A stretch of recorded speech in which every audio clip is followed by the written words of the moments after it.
नमस्कार मित्रों, अनंत कथा सागर चैनल में मैं डॉक्टर आदित्य पाराशरी आपका फिर स्वागत करता हूं।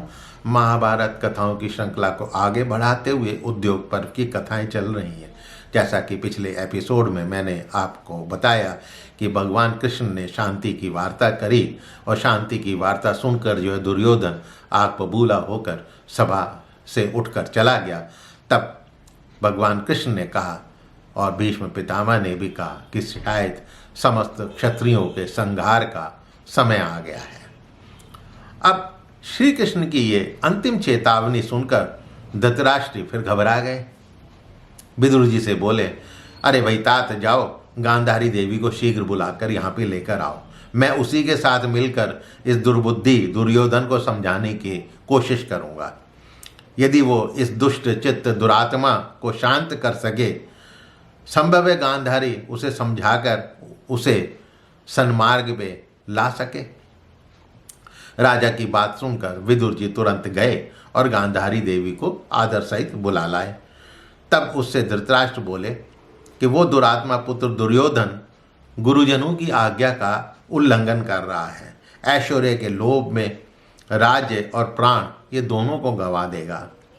वो मूढ़ दुरात्मा अपने हितैषी गुरुजनों की आज्ञा ठुकराकर साथियों सहित जो है वो सभा से भाग गया है। तब गांधारी बोली, आप अपने पुत्र को शीघ्र यहाँ बुलवाइए। धर्म और अर्थ का लोभ करने वाला कोई भी अशिष्ट पुरुष राज्य नहीं पा सकता है। तथापि उद्दंडता का परिचय देने वाले दुष्ट ने राज्य प्राप्त कर लिया है। महाराज, आपको अपना बेटा बहुत प्रिय है। वर्तमान परिस्थिति के लिए आप ही तो इसके लिए जिम्मेदार हैं, क्योंकि आपने भी उसके पापपूर्ण विचारों को जानते हुए भी उसी को बढ़ावा दिया, कभी उसको रोकने की चेष्टा ही नहीं करी।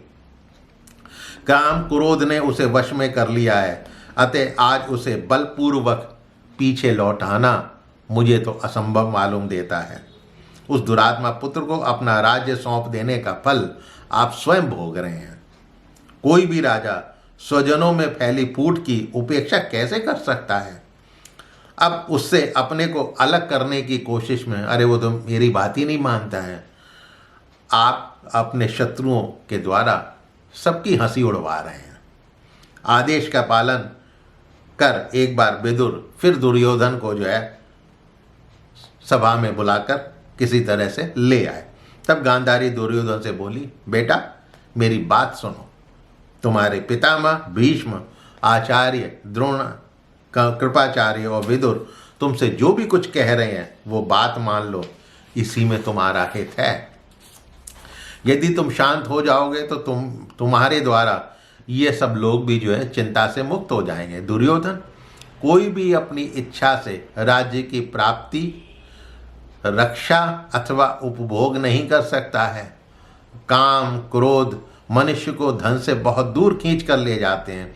इन दोनों शत्रुओं पर जीत कर ही राजा पृथ्वी पर विजय पाता है।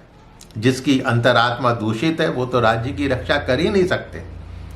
जिसने अपनी इंद्रियों पर विजय पाली है, मंत्रियों पर विजय पाली है, जो अपराधियों को दंड प्रदान करने में सक्षम है, राजलक्ष्मी उसी के पास ही रहती है। दुर्योधन, पांडव परस्पर संगठित होने के कारण शक्तिशाली हो गए हैं। वो परम ज्ञानी, शूरवीर तथा शत्रु संहार में समर्थ हैं। तुम उनके साथ मिलकर ही इस पृथ्वी के राज्य का उपभोग कर सकते हो। जो भीष्म और द्रोण कह रहे हैं वो एकदम सत्य है। श्री कृष्ण और अर्जुन अजय हैं, इसीलिए तुम भगवान कृष्ण की शरण लो। वही प्रसन्न होने पर दोनों पक्षों को सुखी बना सकते हैं। युद्ध करने में कल्याण नहीं है, उससे धर्म और अर्थ की प्राप्ति नहीं हो सकती है। युद्ध में सदा विजय हो ये तो निश्चित है नहीं। इसीलिए युद्ध में मन ना लगाओ। यदि तुम राज्य भोगना चाहते हो तो पांडवों को उनका यथोचित आधा राज्य भाग दे दो। आधा राज्य तुम्हारे जीवन के लिए बहुत है, पर्याप्त है। बेटा, पांडवों का जो 13 वर्ष का निर्वासन उनको दिया गया था, वही उनके साथ महान अन्याय किया गया है। तुम जो कुंती पुत्रों का धन हड़पना चाहते हो, ऐसा करने की तुम्हारी शक्ति नहीं है। ये सूत पुत्र कर्ण दुशासन भी ऐसा करने में समर्थ नहीं है। मूर्ख, यदि तुम ये समझ रहे हो कि भीष्म, द्रोण, कृपाचार्य आदि अपनी पूरी शक्ति लगाकर मेरी तरफ से युद्ध करेंगे तो ये संभव है नहीं, क्योंकि इन आत्मज्ञानी पुरुषों की दृष्टि में इस राज्य का पांडवों अर्थात तुम लोगों के पास रहना समान ही है। ये याद रखना, दोनों के लिए इनके अंदर एक सा प्रेम है। राज्य से बढ़कर ये धर्म को महत्व देते हैं। इस राज्य का अब जो अन्न खाया है उसके भय से यद्यपि ये तुम्हारी ओर से लड़कर अपने प्राणों का परित्याग कर देंगे, लेकिन युधिष्ठिर की तरफ ये तिरछी दृष्टि से भी नहीं देखेंगे। बेटा, संसार में केवल लोभ से धन की प्राप्ति नहीं होती। तुम पांडवों से संधि कर लो, यही कल्याणकारी है, लेकिन आपत्ति काल में बुद्धि तो घास चरने चली जाती है।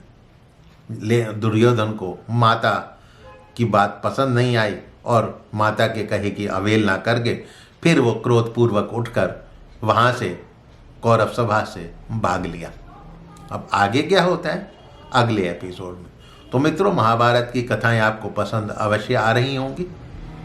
मेरे चैनल को सब्सक्राइब करना मत भूलिएगा और अपने इष्ट मित्रों से इसको शेयर अवश्य कीजिएगा। तो मिलता हूँ इन्हीं कथाओं को आगे बढ़ाते हुए अगले एपिसोड में। तब तक के लिए नमस्कार।